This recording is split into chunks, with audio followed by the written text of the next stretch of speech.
C'est ce qu'on pourrait appeler un parcours tambour battant ou encore à pas de course. Sinon, les pas du Premier ministre ivoirien Robert Begré-Mambé qui a visité hier certains des grands chantiers de la République, dont le Grand Abidjan, le site de relogement des déguerpis du 4e pont, les 2e et 3e sections des travaux de l'autoroute de contournement du Grand Abidjan.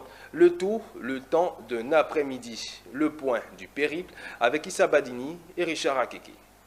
Site de recasement des déguerpis à Adonkwa sur la sortie nord d'Abidjan, la section départant de l'autoroute du Nord au stade de Bimpe de la Y4 et aussi la tracée de la section 3.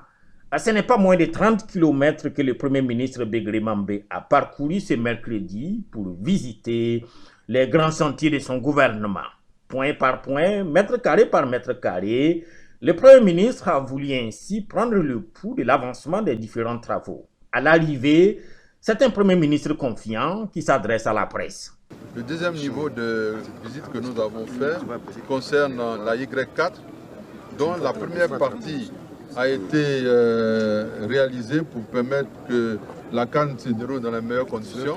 Et là, nous sommes en train de continuer les chantiers. Nous venons de visiter un tronçon qui fait environ 30 km, si on met les deux bouts ensemble, et pour un montant de près de 66 milliards de francs CFA, financé aussi bien par la BAD que par la Banque mondiale. Recaser dignement les déguerpis, améliorer la mobilité des Abidjanais pour ce qui concerne la Y4, mais pour le Premier ministre Mambé, c'est bien plus que ce que l'on croit parlant de ces grands projets. Et ce qu'il faut noter, c'est que ces deux chantiers offrent plus de 500 emplois à des jeunes Ivoiriens qui, pour les travaux de ferraillage, qui, pour les travaux de terrassement et qui, pour tous les travaux d'accompagnement, de voiries diverses, de sorte à ce que, après la fin du chantier, ce patrimoine intellectuel et culturel